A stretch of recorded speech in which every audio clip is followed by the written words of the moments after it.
کیا جا سکتا ہے. آج اسی حوالے سے ہم بات کریں گے. ہمارے ساتھ موجود ہیں اس وقت صدر اتحاد کسان خالد محمود کھوکر صاحب.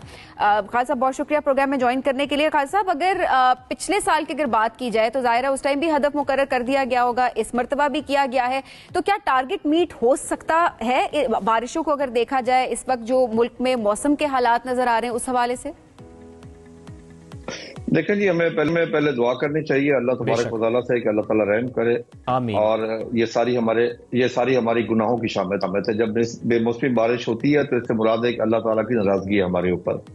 ہمیں اللہ تعالیٰ تبارک و تعالیٰ سے گڑ گڑا کے معافی مانگنی چاہیے. چلیے سر, وہ کلائمیٹ چینج کے بھی کچھ اثرات ہیں, ہاں تھوڑا فیکٹس پہ اگر ہم بات کریں. اس وقت سب سے زیادہ جو پریشانی ہے وہ کاشتکار کے لیے ہے. حکومت نے جو بہت ہی زیادتی کی کاشتکار کے ساتھ, خصوصاً فیڈرل انٹرم گورنمنٹ نے, کہ انہوں نے گندم 3.2 ملین ٹن باہر سے امپورٹ کی, جی, جو کہ بالکل نہیں کرنی چاہیے کیونکہ ہمارے پاس سفیشینٹ سٹاک موجود تھے. 1 اپریل کی نیشنل فوڈ سیکورٹی کی جو ریکارڈ ہے اس کے مطابق ہمارے پاس کوئی 47 لاکھ ٹن گندم آلریڈی ہمارے پاس اپنی موجود ہے. اور اس وقت حکومت جو پلاننگ کر رہی ہے, جو طریقہ کار بتایا ہے کہ وہ گندم نہیں خریدنا چاہتی کاشتکار سے, اور کاشتکار بہت پریشان ہے. اس کے جذبات کا میں لفظوں میں احاطہ کر کے نہیں بتا سکتا. یعنی اندازہ کر لیں کہ اس وقت تک مین پنجاب خریداری کرتا ہے, پنجاب نے اس وقت تک اپنا کوئی ٹارگٹ نہیں دیا. خالد صاحب, یہ بڑا امپورٹنٹ پوائنٹ ہے آپ نے جو ریز کیا. اگر ذخیرہ بھی ہے, انف ہے, تو امپورٹ کیوں کیا گورنمنٹ نے؟ دیکھیں جی, یہ کچھ تقریباً 100 ارب روپیہ مافیا نے کمایا اس میں. میں تو یہ چاہوں گا کہ جو ای سی سی میں اس وقت منسٹر بیٹھے تھے یا جو سمری موو کرنے والے, ان کو پھانسی ہونی چاہیے, پھانسی.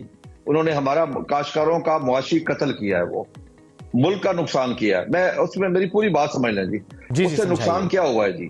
آج پنجاب فوڈ ڈپارٹمنٹ کے پاس جو گندم پچھلے سال کی پڑی ہے, وہ گندم اس پہ 23% وہ انٹرسٹ پے کر رہے ہیں جی.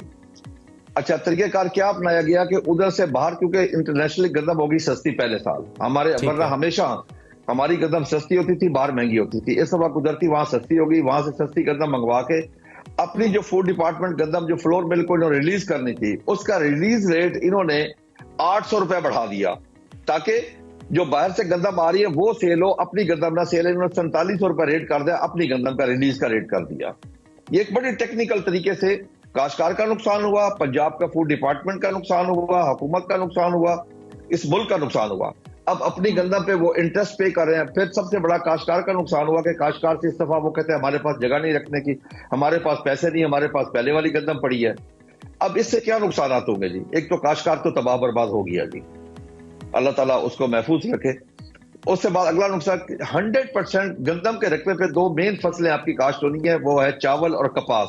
بالکل. اگر گندم کے کاشتکار کے پاس پیسے نہیں ہوں گے, اس کے پاس پیسے نہیں آئیں گے, نہیں لگا پائے گا, اگلی فصل اس پہ خرچ نہیں کر سکے گا. پھر اگلے سال جب وہ گندم کاشت کرنے کا وقت آئے گا تو اسے خوف ہوگا, ڈر ہوگا کہ جی مجھے ریٹ نہیں ملتا. وہ اگر 5-10% اس میں کمی کر دے گا تو کیا ہوگا؟ دیکھیں نا, آج ہم 10 سے 12 بلین ڈالر کی ایگریکلچر پروڈیوس کی باہر سے امپورٹ کر رہے ہیں. وجہ یہی غلط پالیسیاں, غلط سوچ. اور میں معذرت کے ساتھ کہوں گا, ہمارے جو لوگ پالیسیاں بنانے والے ہیں ان کو زراعت کا پتہ ہی نہیں ہے, وہ زراعت کو جانتے ہی نہیں ہے, وہ فوڈ سیکورٹی کا ان کو نہیں پتا. حالانکہ فوڈ سیکورٹی اس وقت بارڈر سیکورٹی سے زیادہ امپورٹنٹ ہے. فوڈ سیکورٹی ان لوگوں نے بربادی کر دی ہے, اور غیر ٹیکنیکل لوگ آ کے بیٹھتے ہیں. ایک چنگیز خان کے ہسٹوریکل ورلڈ ہے, اس نے کہا تھا کہ میں نے اپنی پوری لائف میں ایک دفعہ بھی ظلم نہیں کیا. سننے والے حیران شخص رہ گئے کہ جس نے خون کے دریا بہا دیے, وہ کہتا میں نے ظلم نہیں کیا.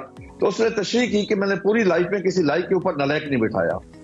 یہاں پہ کچھ نالائق لوگ آ گئے, کچھ بے ایمان لوگ آ گئے, جنہوں نے چند ٹکوں کی خاطر, چند اربوں کی خاطر, ارب روپیوں کی خاطر. یہ پوائنٹ آپ کا آ گیا خالد صاحب.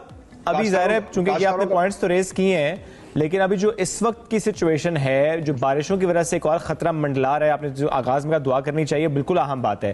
لیکن ابھی ہم ایسا بھی کوئی تخمینہ لگا رہے ہیں کہ خدا نہ خواستہ اس سال کی جو گندم کی پیداوار ہے وہ متاثر ہوگی, جو کہ ٹھیک ہے پہلے تو موجود ہے جی. اس دفعہ خوش آئند بات یہ ہے کہ ہماری پچھلے سالوں سے 8% زیادہ کاشت ہے جی. پہلی چیز تو یہ ہے جی. دوسرا, سندھ میں ہارویسٹنگ ہو چکی ہے, بھاولپور ڈویژن میں اس وقت زور و شور پہ ہارویسٹنگ ہو رہی ہے, ملتان میں بھی شروع ہو چکی ہے. اب آگے